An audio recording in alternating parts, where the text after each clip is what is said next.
Vitsi mitä kahtaa Tämän päivän todistus on seuraavanlainen. Ammuttiin. Ei ollut laukauksissa mitään ongelmaa, ihan laukaus varma se on. Joo. Luokse päästävyydessä, niin siinä on semmoista hieman pidättyväisyyttä. Joo. Mutta ei se ei ole semmoinen, joka millään lailla haittaa sitä. Että siihen pääsee koskemaan joka paikassa ja se on silleen ihan ihmiselle ystävällinen. Joo. Kaiken kaikkiaan. Mutta ei se välitä niin kuin muista ihmisistä. Että se on varmaan teidän juttu. Se on tää plus 2B. Joo. Se hieman pidättyväinen. Se pikkusen näkyy jossain asioissa kyllä sitten, missä se joutuu niin vieraan ihmisen kanssa tekemään. Ihan tuossa leikissä. Niin totta kai se siinä. Niin. Kovuus, se muistipuoli, niin kyllä siinä sitä pehmeyttä sen verran on, että kun mennään niihin tilanteisiin, missä on jotakin ikävää ollut, niin se pitää niin kuin vaikka pyytää. Esimerkiksi tuossa tynnyrillä, niin se pyydetään siihen, mutta sillä ei ole niin kuin ongelmaa tulla siihen, kun sie vaan sanoo, että kyllä tämä voi tulla. Se koulutettavuuden kannalta se hieman pehmeä on paras.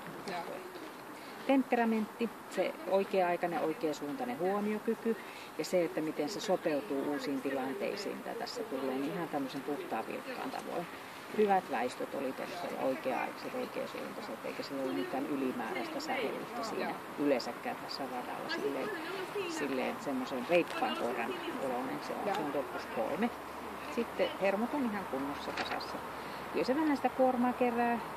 Mutta tämä testi on semmoinen, että tämä niin sitä aiheuttaakin. Mutta joka paikasta se selviytyy. Se on ne +1. Taisteluhalu.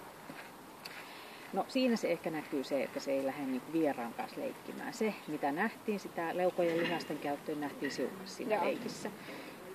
Tuossa kelkalla, siinä katsotaan sitten sitä pelkoa vastaan taistelemista. Sitä ei niin paljon ollut. Ehkä siinäkin vaikutti se, että kun se on sellainen ihmismäinen, se on silloin mitään tarvetta mennä siihen tutustumaan tai reagoida siihen sillä tavalla. Joo, mustakin se näytti just sillä, että sitä ei vaan niinku... Ei, joo. Ja sitten kun sinä olit siinä, niin se on sitä mieltä, että nämä tämmöiset on sinun juttuja ratkoa. Se ei ole hänen hommansa. Se ihan jotenkin näytti siltä.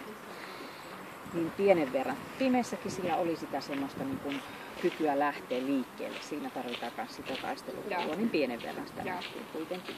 Puolustushalu, niin se miten se sinun lähti puolustamaan tuossa, niin siinä oli semmoista otetta siihen asiaan, kun tässähän haetaan sitä halua, että koiralla on semmoinen ymmärrys siitä, että kun meitä vastaan hyökätään, niin senkin pitää sanansa siinä sanoa. Se oli aika topakkakin siinä, vaikka se pysytteli siinä vierellä, ja totta kai kun on pieni koira ja hirveän iso hyökkääjä, niin ymmärtäähän sen sitten vähän väistää, että se laittoi siut siihen väliin, että kaavu ensin ton päälle ja hän ottaa sitten ja puree nilikkaan sitä. Niin kyllä se kohtuullinen ja hillitty tulee siitä, että kun se hyökkäys lopetetaan ja sitten se hyökkääjä ottaa koira haltuun, niin siihen pääsee koskemaan, että se ei tarvitse hampaita käyttää sitten jälkikäteen. Tuossa terävyys tuossa seinällä, kun se jätetään yksin, niin siinä katsotaan, että rupeeksi itseensä puolustamaan, tuleeko siinä sitä semmoista niin aggressiota esille, niin ei siitä tule. Että se muutaman kerran sanoi, että tämä pieni ilman jäljelle jäävä hyökkäyshalu on ihan hyvä. Siinäkin se oli sen näköinen, että no nyt lopetti, ei tarvitse sillä syliin tulla tässäkään tilanteessa. Toimintakyky. Pimeässä siellä, kun ei ole sitä uhkaa eikä sitä ihmistä ylimääräistä siinä niin aiheuttamassa sitä häiriöä, niin siellähän se toimii ihan hyvin. Se sitten lopun perin käytti nenänsäkin ihan okosti. Mutta tuo kelkka, sen selvittäminen vaatii niin liian paljon niitä semmoisia apuja, että se olisi noussut tuohon kohtuulliseen. Niin sen takia pieneen laitettiin se. Pisteitä tuli, pluspuolelta tuli 122. Ja miinuksia otettiin pois sitä pienestä taistelusta ja pienestä toimintakyvystä, niin 25 plussia tuli 97, mikä tarkoittaa, että se on suoritettu läpäisty testi. Ihan